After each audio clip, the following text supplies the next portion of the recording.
Water rushing through streets, buildings collapsing, and lives lost in paradise.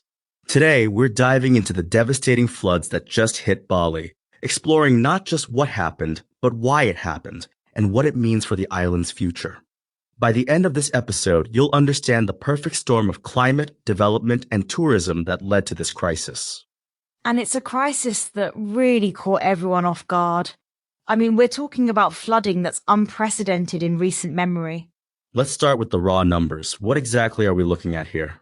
Well, according to BNPB, the National Disaster Agency, we're looking at 14 confirmed deaths, 2 people still missing, and over 562 people displaced. The flooding hit 7 different regions across Bali. That's devastating. And this wasn't just a little rain, right? No, this was extreme. The BMKG reported rainfall levels exceeding 150 millimeters per day. That's basically a month's worth of rain in just 36 hours. Wait, how unusual is that kind of rainfall? It's extremely unusual, especially for this time of year. The BMKG explained it was caused by something called the Rossby equatorial wave, which triggered massive cloud formation. And where did it hit hardest? Denpasar was ground zero. The city recorded 81 flooding points, by far the most affected area. We saw major damage in the Pura Demak area and around Pasar Badung. That's the capital city, right? What made it so vulnerable? You know, that's where it gets interesting. The Deputy Governor, E. Nyomangiri Prasta, actually admitted something pretty significant. He said massive development has been a major factor in making the city vulnerable to flooding. So this isn't just about extreme weather then? Exactly. It's a perfect storm of rapid development, land use changes, and extreme weather. The natural drainage systems have been disrupted by construction. And this is happening in a place that's seeing massive tourism growth, right? Yeah, the numbers are staggering. Governor Costa just reported that Bali received 6.4 million foreign tourists in 2024, and they're expecting over 7 million this year. That's a lot of pressure on the island's infrastructure. Absolutely. And here's what's fascinating. Bali contributes 44% of Indonesia's tourism foreign exchange, but the governor says the infrastructure investment hasn't kept pace. So it's like the golden goose isn't getting the care it needs? That's a perfect analogy. And it's not just about tourism infrastructure. We're talking about basic flood control and drainage systems. What about the economic impact? I mean, Bali was doing pretty well before this, right? According to recent reports, Bali's economy was growing at 5.52% year-on-year in the first quarter of 2025, actually outpacing the national average. And now? Well, we're seeing significant disruption.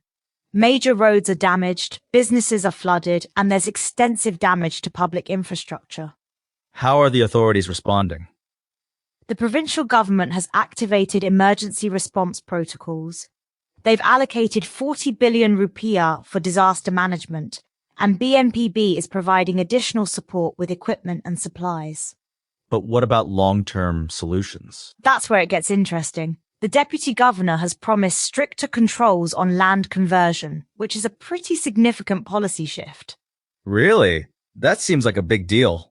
It is. For the first time, we're seeing official acknowledgement that uncontrolled development is part of the problem. What about the tourism industry's response? Well, the latest tourism data shows Bali had a 5.92% increase in foreign visitors in June, reaching over 637,000 tourists. There's concern about how this crisis might affect those numbers. That's quite a balancing act they need to manage. Exactly. And it's not just about tourist numbers. Hotel occupancy rates were at 64.66% in June, showing strong tourism activity right before this disaster. Is there any silver lining to all this? Well, the latest update shows that floodwaters are receding in most areas. The emergency response has been pretty effective, all things considered. But the bigger issues remain, right? Absolutely. The government's now talking about reviewing the entire landscape of Bali, looking at how development has affected natural drainage patterns. What about climate change? Is that part of the conversation? Yes, BMKG has noted that Bali is entering a transition period from dry to wet season, with more unpredictable weather patterns expected. That sounds concerning. It is, and it's why they're warning about potential extreme weather continuing for several more days. What's being done to prepare for future events like this? The government's looking at both immediate and long-term measures. They're planning to improve drainage systems and implement stricter building regulations. But can they really balance development with environmental protection? That's the million-dollar question.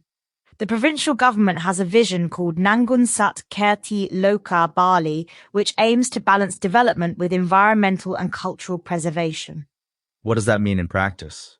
It includes maintaining 30% of land as protected areas and developing a more sustainable tourism model, but implementation has been challenging. Sounds like they're at a crossroads. They really are. This flood might be the wake-up call needed to make some tough but necessary changes.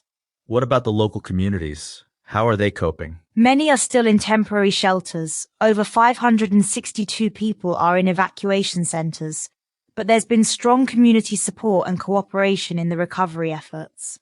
That's encouraging, at least. Yes, and it shows the resilience of the Balinese people. They've faced challenges before and always managed to adapt and recover. What should people take away from all this? I think this crisis shows that even Paradise isn't immune to the consequences of rapid development and climate change. It's a warning for other tourist destinations too. A warning that needs to be heeded. Exactly, because the next disaster might be even worse if these underlying issues aren't addressed. What's the most immediate concern right now? The weather forecast shows potential for more rain in the coming days, so there's worry about additional flooding while recovery efforts are still ongoing. That must be nerve-wracking for residents. It is, but emergency services are better prepared now, and early warning systems have been activated. So what happens next? The immediate focus is on recovery and helping displaced residents, but the bigger challenge will be implementing those promised reforms in development and environmental protection. And that's really the key, isn't it? Moving from crisis response to real systemic change. Absolutely. This could be a turning point for Bali, either towards more sustainable development or continuing down the same risky path. Well, that brings us to the end of today's episode of This crisis has shown us that paradise has its price, and Bali's future may depend on finding a better balance between growth and sustainability. Thanks for listening.